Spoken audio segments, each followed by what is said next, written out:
Ian Lees-Galloway. Thank you very much, Mr Speaker. It's a pleasure to rise and speak particularly to the Regulatory Systems Workplace Relations Amendment Bill, a bill which is very, very tight and very technical in the amendments that it makes. Not insignificant, but fairly small changes to the legislation, simply clarifying what the current legislation actually says. They're so tight and lacking in significance in their nature that I'm somewhat surprised that a National Party backbencher hasn't put them up as a members' bill. Sir, the actual changes that Part 1 of this legislation makes I think, quite worthy. So it makes changes to Section 142W of the Employment Relations Act 2000, which describes who is responsible in the event that there is a breach of the Employment Relations Act. So 142W1 says in this Act a person is involved in a breach if the breach of employment, if the breach is a breach of employment standards and the person has aided, abetted, counselled or procured the breach, has induced, whether by threats or promises or otherwise, the breach, or has in any way directly or indirectly knowingly concerned in or party to the breach, or has conspired with others to effect the breach.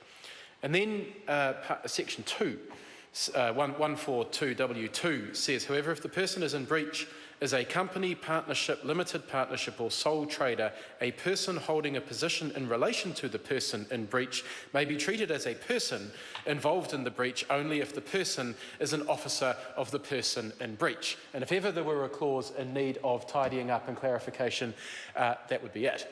And it comes to this old definition of a company or an entity as a person.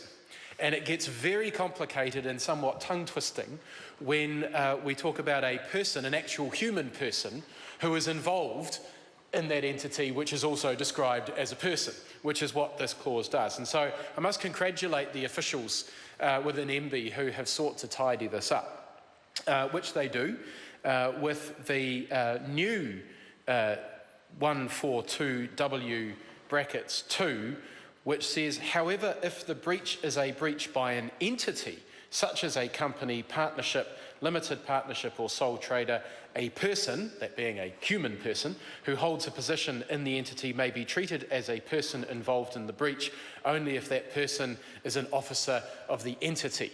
Still fairly complicated, but much clearer than the clause that we have currently. And talking about companies, and partnerships and limited partnerships or sole traders as entities rather than as persons, which I think makes much more sense to any layperson who is trying to read this legislation. And this is important because we do know that we regularly have cases where employers are in breach of their employment obligations. We recently discovered that something like 10% of employees don't even have a written employment agreement, which is a fundamental requirement of our employment legislation. And I would hazard a guess that most of the employers who don't provide written employment agreements are probably in breach of a whole host of other aspects of our employment legislation. So it's important that we get this right so that we can actually identify the people who are responsible for those employment breaches. There's no point in holding a company responsible. If we're really going to effect change, we have to hold the people who have made those decisions, the people who decide not to provide a written employment agreement, the people who decide not to give people, to pay people at least the minimum wage, the people who decide to employ people on visas in a fashion that is in breach of their visas. Those people need to be held responsible. Of course, we can only apply this legislation, we can only apply the changes that are being made in the Regulatory Systems Workplace Relations Amendment Bill if we have decent enforcement, if we have a Labour Inspectorate that is well resourced, that's actually able to identify the breaches that are being made, that people feel confident to come forward and identify when they have been subject to one of these breaches. And we know that a lot of people aren't, and we know that the Labour Inspectorate can't be everywhere, and that's why we have a lot of people who are in breach. of this legislation. So this clarifying point, I think, is very, very helpful.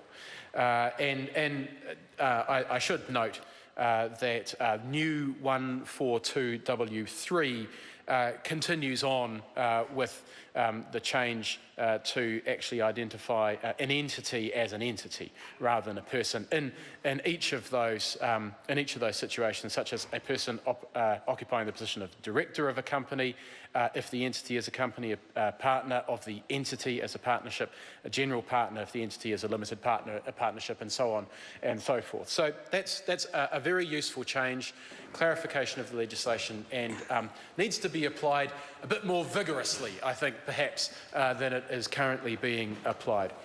Part 2 of this legislation also makes some fairly technical changes, in fact even more technical changes I would offer to the Parental Leave and Employment Protection Act, and this will make the law much clearer around what people are entitled to in the event that they're... No, it doesn't give us 26 weeks. Ruth Dyson is absolutely correct. That is one thing the legislation fails to do, unfortunately.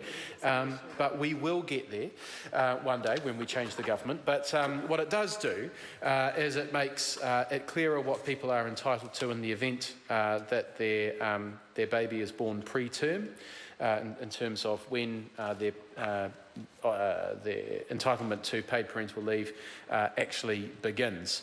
And makes some other subsequent amendments as well, which are incredibly tight and incredibly technical in their nature. The devil is often in the detail with these things, though.